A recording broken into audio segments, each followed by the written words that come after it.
Excuse me. Could you tell me how to get to the medical school? I'm supposed to be doing a lecture in about 20 minutes and my driver's a bit lost. You go straight ahead and you make the left over the bridge. That's a lovely accent you have. New Jersey? Austria. Austria? Well then, good day, mate. Let's put another shrimp on the barbie. Let's not.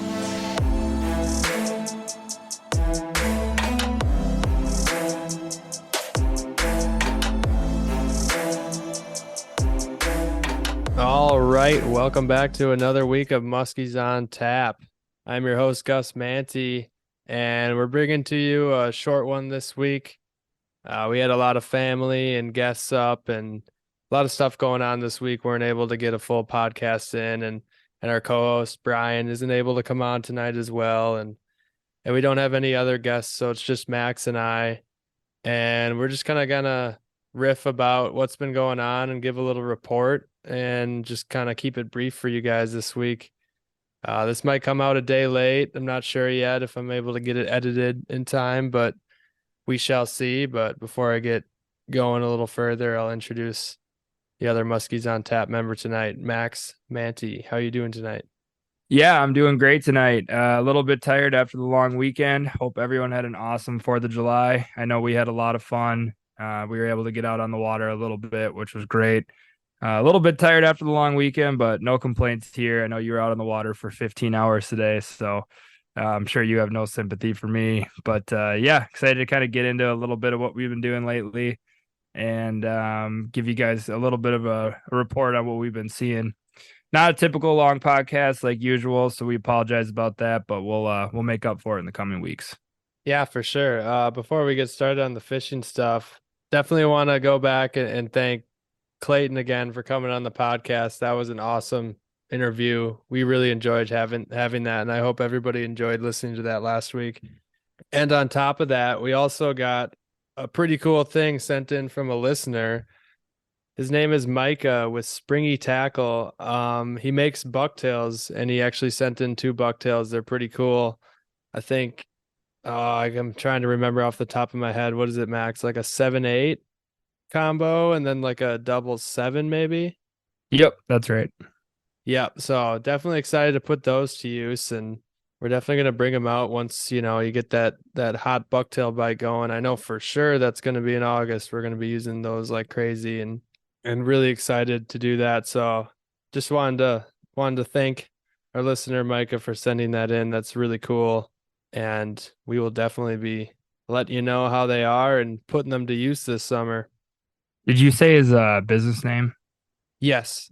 Springy Tackle. I got his Instagram pulled up right now. It's just SPRINGY Tackle. Springy Tackle. Yeah, and on top of that, I'd also like to thank all of the listeners that have been reaching out to me on social media and just, giving us some good solid feedback. Love to hear it. Just love to hear that from the listeners. And even I think we're actually getting fans now, Max. You met some podcast listeners at a boat ramp this past week, and that's cool to meet them. I don't know if I caught the one guy's name, but shout out to Sean. I do remember met you at the boat ramp. Well, I wouldn't let your head get too big. According to one podcast reviewer on Apple Podcasts, I think he listened to the first few seconds of one episode and just said, "Make it stop" or something of that nature. So it all balances out, gotta take the good with the bad. Right. Yeah, no, that's still an unknown user. Not sure who that is, but we love the hate. Keep it up. It only makes us keep going. I mean, it makes me crack up. So yeah, that was cool though. It's nice to know that people are actually listening to this, and definitely keeps us motivated to, keep putting out this stuff. Even late at night on a Wednesday, like we're recording now, it makes it all worth it. So we really appreciate everybody that tunes in and, like Gus said, sends feedback and stuff. It's awesome to hear. And yeah, I mean, the whole reason why we do this is to kind of build that muskie community, especially with people that love, fishing in northern Wisconsin. So yeah, it's great. I love it. It's really cool. For sure. Let's just dive right into the report from the last week. Trying to look back to see where we left off. We had kind of that post little cold front-ish rain that happened after the PMCC that kind of set in after some pretty good heat. I don't, I'm trying to think off the top of my head. I don't think I got to fish too much the last midweek, but got out a little bit with my dad, and he went 1 for 2 on a night. We were just absolutely ripping small bucktails through the weeds. Some of these smaller lakes, we've been really finding them in that green cabbage, and he got a nice mid 30s and lost one at the net about low 30s in a very short span. And I think we worked into more going into the 4th of July, and it started getting a little hotter. I got closer to the full moon and I did spend a day on the chain, a little time there, and still found some open water fish. And I know, Max, you're fishing a little bit solo for like a morning or two or something in the 16-footer, and you were raising some hot fish up in the weeds on some small bucktail patterns, and there was still mayflies going on. So it was just kind of that still in between period for the chain of just fish scattered a little bit, but it seemed like those fish in the weeds were finally kind of being a little more predictable on where they're setting up and what they're going after. Yeah, I got up north going into the 4th of July weekend, I think on the 29th of June. You had a few guide trips on Thursday and Friday, so between work, I just kind of snuck out in the mornings and at night and tried to just fish those more prime time hours. So I was getting up early and getting out there. I fished a lot of the similar areas that Brian and I fished during the PMCC. So hilariously enough, did end up finding a handful of fish on the same spots that we tried the weekend prior that were completely vacant for the most part. Fish started to load up on those spots. Very predictable, main lake weed bars, some of the better, kind of fully grown cabbage now. Some of those kind of just your typical A1 spots that you've, either had success on in the past or, are looking like more predictable musky spots now. I think one big thing I did have a takeaway from, though, fishing solo and also just kind of going into the weekend too, which we'll touch on. But a lot of these kind of predictable areas were holding multiple fish. So I think the biggest takeaway I had from this last week/weekend was if we were, seeing a fish, there was a good chance that there were going to be multiple fish on that spot. That rang true for us. It rang true for me Thursday night, Friday morning. We got out late Friday night with a friend after one of your trips. I think we moved 4 or 5 different fish off of one just particularly small weed bed, the lake we were fishing on. So we started to put the pieces of the puzzle together. And Saturday, with the minimal fishing that we did get to do this weekend, I feel like things started to click a little bit better. And we actually had 5 consecutive days in a row of finally putting a fish in the boat in the North Woods of Wisconsin. So that was great. Felt good. Yeah, with some nice fish too, mixed in, which was awesome. So it's good to see the fish kind of showing up in some more predictable spots, because I know the month of June for us was very hot and cold. Just kind of hearing from friends, other guides in the area. I think other people shared that experience as well. So I think the fishing is going to start to really turn for the better here in northern Wisconsin, which is, that's what we're here for. So that's good news all around. Yeah, kind of rolling into the weekend, like you're saying. We got out that Friday night after a trip I had. It was a half-day trip, and we just went out trolling, and it was in such short order of still just marking so many fish in open water, and couldn't get a muskie to go. It was baffling me. Going through really good moon phases, leading into the full moon, marking them on side, watching them come up on the trolling lures on live scope, and then we bagged a 22-inch walleye. That was pretty cool.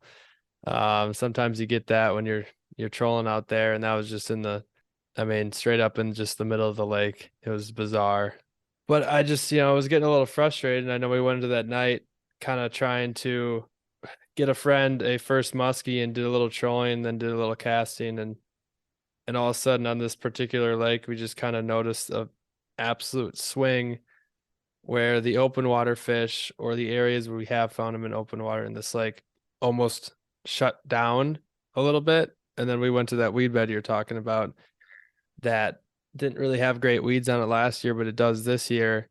And it's not even that big of a spot. And we moved like 5 for sure, different fish. 2 of them were very nice fish, definitely in that minimal being low 40s category, and then just not getting them to go.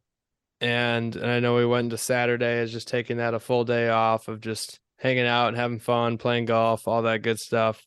And then finally rolling into the weekend, the last weekend, I think it's Sunday through what day is it? Wednesday.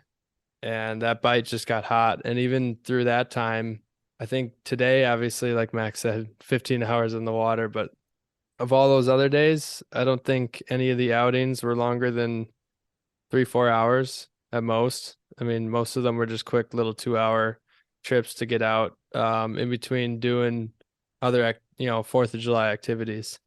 Yeah, you touched on about how some of the open water fish just weren't really going. I think there was no better case in point of that on Sunday when we went out to a brand new body of water that I had actually never fished before. You had been out there a few different times, more so an action lake, I think. But we went out and started to troll just, I think, to get to know the lake a little bit better. And we came across just a pile of fish, out in the Yeah, open it's water. And this stupid. is after we thought, again, we had the inclination that some fish were going to start to push up shallower because of just the types of things I was seeing on the water Thursday and Friday. So it was almost one of those things where we were banging our head against the wall, just going, what are these fish doing? I mean, we were trolling and we were marking fish on side imaging. It felt like every 10 to 15 minutes for about, Oh, a 2 hour even maybe time. even shorter than that. I mean, we were Yeah. hitting the cranks on their heads. I mean, literally, we would see the fish on side imaging, not even in the yellow part of the side imaging. They were coming, we were driving over these fish, with 3 trolling baits, combing through the area and just no rips. And so, going through that and again, like I said, banging our head against the wall and being frustrated, we had a moon phase coming up. We moved into a shallower area and it was like just it finally felt like the flip switched for some of those shallow water fish. It was followed quickly by 3 bites, I guess, one of which we were able to get. Brian, our other co-host, caught a nice 43, very long, lanky, half blind 43 incher. Of course, blind Beautiful fish. fish. And got that on a bucktail in the figure 8 after going around and doing the dance 5 or 6 times. So that was a really cool eat. Anytime you get to see a 43-inch muskie eat right at your toes, it's a cool experience. Yeah, that was pretty cool. That was a funky figure 8 eat. We all could tell that fish wanted to eat for sure. And Brian was doing a good job, but the fish was like half fired up and half not, which obviously later we found out it had only, it had one eye missing, so it was half blind. And it kind of made sense because he'd do a turn and the fish almost looked like it couldn't find where the bucktail was. And I remember looking back at that video, I kind of say out loud to Brian, I'm like, let him find it, let him find it. And then I think, and like 2 turns later, it just T-bones it. The whole bucktail's gone. I mean, the one hook was on one side of the jaw and then the leader sticking out the other. So that thing's just got the whole thing in. It wasn't going anywhere. Put up a good fight in the boat side. I mean, that was 5 casts after he hooked and lost like a 30-incher. And then we went immediately to the next good weed spot and he had another one just come firing in. I couldn't remember. Did that one like hit out in the cast and then come firing in and then come in again or something? It nipped the back of the bucktail, which has been a common occurrence for us this year, some short strikes, but it still continued to follow the bucktail in and I think swung and missed again, both side. But I mean, that all happened within a 30-minute window. And a lot of like even the kind of going back on some of the previous trips from the days prior, when we talked about getting a lot of those follows from the pile of fish, a lot of it happened within, a short time frame. Most of it coming within moon phases, but it just seems that these windows are so tight right now. It's like either it feels like there's no fish in the lake, or every cast you make, you're going to see a fish. And the windows don't last long. So that obviously adds a whole element of just, trickiness that already exists in muskie fishing. And that's not an uncommon thing, I feel like, but it certainly has been very prevalent for us, at least our experiences, up until finally today, which, we were able to get a fish to go outside of a moon phase. But yeah, those bite windows have been really tight, and you certainly have to pay very close attention to when you think that they're going to happen, and make sure you're on a spot that, you believe is holding fish. Yeah, couldn't agree more about those bite windows, man. I mean, I know a lot of those times that I was able to sneak out for like 2 to 3 hours were all kind of dictated by moon, because that full moon period, we just, had to take our best shot at going like peak minor, peak major. Definitely paid off. I think we rolled into, well, that Sunday night, I was actually able to get out solo. I just had to. I think that's the day before the full moon, and I just saw that moon phase coinciding with sunset, and I'm like, I have to go out there and just get a hot bucktail fish or topwater fish. Like, it has to happen. Like, I mean, I don't care that I'm going out solo, but I just got to do it, and got that nice, real thick, low 40s fish on topwater, just smoke it boat side post dark. It's not pitch black with the full moon, but it just came out of nowhere, no follow, hit about 5 feet from going into the figure eight, and just absolutely scared the shit out of me. But I think it like hooked itself pretty much. I mean, it hit it Yes, it so hard. was. So Yeah, that was pretty that's cool. awesome. That was just capitalizing on the absolute peak times, putting yourself in the best spot, going out there a day before the full moon. I mean, you just can't go wrong. I mean, that's when musky fishing is just absolutely awesome. It's like when it feels easy again, rolling into the next few days, just kept getting out here and there. I know Max, you weren't able to, just with dad. He was able to get a double. I believe it was full moon night, and just hooked both of them in the cast, no questions asked, bucktail fish in that green cabbage, just absolutely annihilating the bait. That was really cool to see. I was really thinking we are going to get an absolute toad there at sunset. I remember right before we pulled out, we couldn't stay entirely into the moon phase into dark, which was a bummer. But right before I left, side image day, I mean, typically you can kind of get a size based off of the shadow, but this fish was very, very big. So definitely will be after that one in the coming weeks for sure, before it, migrates somewhere else. I hope it doesn't. But yeah, I don't really want to harp on it too much, but pretty much the size of our action throughout the weekend was just zipping small to medium size bucktails, whether it be double or single bladed, through shallow cabbage, and with pretty much medium pace retrieve to probably, quite fast. Not absolutely burning, but quite fast. I know I bagged one yesterday. I think it was after Dad and I were having a little tough time during like a peak moon phase of getting a fish to go, and I just knew that they're in there. And then Dad had I think he was burning in, or I don't know if he was burning in. He was just reeling a moderate pace on a giant killer, and he got like a really big weed, and he just tried to burn it through it and get it off, and then you got to follow by like a really nice fish. And I think, I don't know, I was ripping rubber and maybe throwing another bucktail too, and I'm like, oh wow, that fish seemed extremely hot, all based off of the really large profile and the bait moving really fast. So I think I immediately put on an 8-9 stagger and just started burning the living daylights out of it, basically bulging it, and was able to bag a low 30s fish in the figure eight like a couple casts later. And then we did that program because we thought that was it. And that was it. Like that was the bite window. It was just absurdly tiny. And then we had to go for, some other obligations or something like that. But it was just crazy. I don't know. Even in like around the best fishing, full moon, fish are keening on bucktails and being shallow and all that good stuff. They are just being finicky to that bite window. It's absurd. Yeah. Well, musky fishing's a lot simpler when you can just burn a blade in and close your eyes and hope for the best. I don't know. Full moon, I feel like, is a little bit overhyped for me. I've never had good success around full moon. I feel like new moon's always been better to us. Mm-hmm.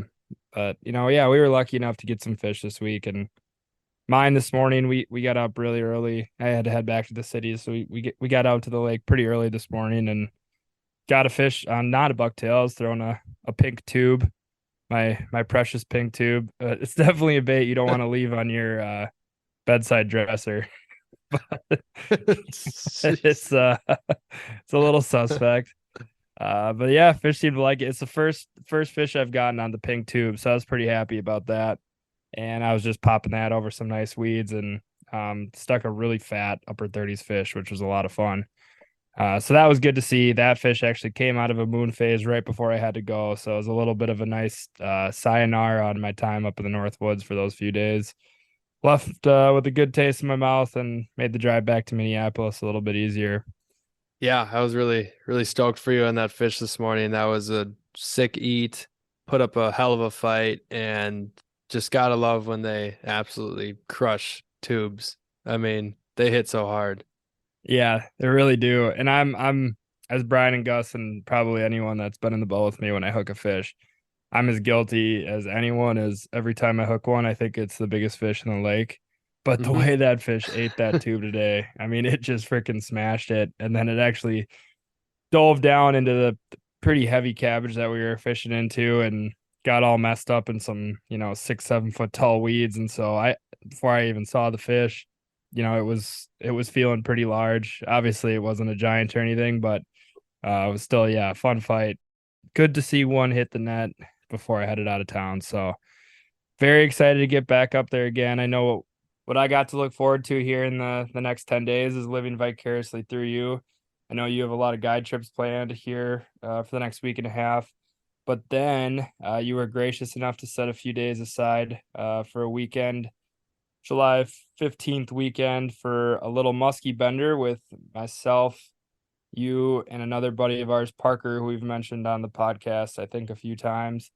And from our quick outline of the weekend, I think the main goal is to, obviously we're going to catch as many fish as we're, able to, but I think that the ultimate goal is to put a really big fish in the net. So I think we're going to be fishing, around that goal in mind. So I'm sure we'll break that down on next week's podcast on kind of how we are going to go about fishing and trying to target a big fish, and hopefully we'll have a good story to tell after that weekend. But yeah, I'm really looking forward to that. That's the next time I'll actually be able to get out on the water. Yeah, I'm definitely looking forward to that. I'm gonna have to get my sleep schedule back in order before then so that I can just prepare ourselves for fishing at not only peak times, but putting in long hours, possibly staying in to some of the nighttime periods. And I don't know, you're gonna have a tough time prying pretty much a tube or a mag dog off my rod, or maybe a suic the entire time. I mean, if somebody starts moving 13 fish on a bucktail, I mean, twist my arm, I'll toss it on. But man, going after that one big bite, it's going to be tough to not throw, a large jerk bait or big rubber for that. So Yeah, that's, we'll have to do kind of a quick rundown on what we're gonna bring for baits and lure selections and lake types and all that good stuff next week. We'll dive full into it, but I think I will say that the pink tube will be in the rotation for the big fish hunt. yes, 100%. Well, I think before we wrap this up, we're talking now on Wednesday night of this week, and man, we just got a cold snap. And it just feels like one of those that's the tough ones. It's not the ones you usually look for. Bitter cold, those big, harsh northwest winds. I'm not sure how tomorrow's going to be, but looking forward, we got some pretty sustainable weather coming up. And with those kind of sustained temps that we're getting next week with a little bit of rain here and there, it's looking like a lot of the highs are in the 70s. We're not getting any absurd 85 plus, and we're not getting any 65 or below for the highs. It's kind of going to sustain those temperatures. Those small lakes are going to cool off a lot faster. Obviously, the darker stained ones, they cool off faster, but by next week, I would assume everything's going to kind of just stick around the same temps. I know today saw, I think at some point there was like a 73 degree, but mainly it was like 74 to 75. And I suspect it could drop a little bit, all around here, but still just kind of stay in that low 70s. And now that we're in this midsummer, we're not getting any insane heat. I gotta think a lot of fish are still going to be holding heavily into any new weed growth you got in the past few weeks, because I have not had so much luck in that weed growth that grew in early June. It's now that weed growth that I've seen in the past week. I mean, there's some spots on lakes that I've been on, here and there throughout the past few weeks. And I'm like visually watching spots go from completely barren to just fully getting grown with brand new cabbage, grass, all this stuff. And those brand new spots, I mean, I'm still looking for bait, still looking for those, huge balls of shiners, bluegills, perch, all that good stuff. And they're just holding fish now. Just that look for that new weed growth.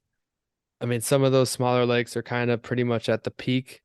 It'll be pretty obvious where they are. If everything's going tough, I usually just stick it out in there and start using baits that stay in there for longer periods of time, as opposed to a bucktail, whether that be a spinner bait kind of raking through the weeds, or kind of pulling out maybe a suic or a navin and popping it around.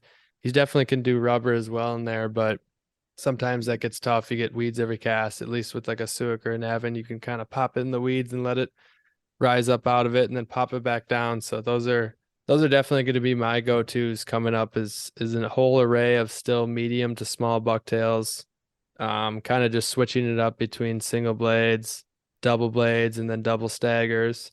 And then for sure, just kind of maybe starting to bring out some of the big guns and going with the larger rubber presentations, but still they're going after the reg dog size, and they're hitting the ninja tubes. So, that's helpful in the body, but I know one of these days they're going to be keying in on those giant presentations. So definitely be prepared for that.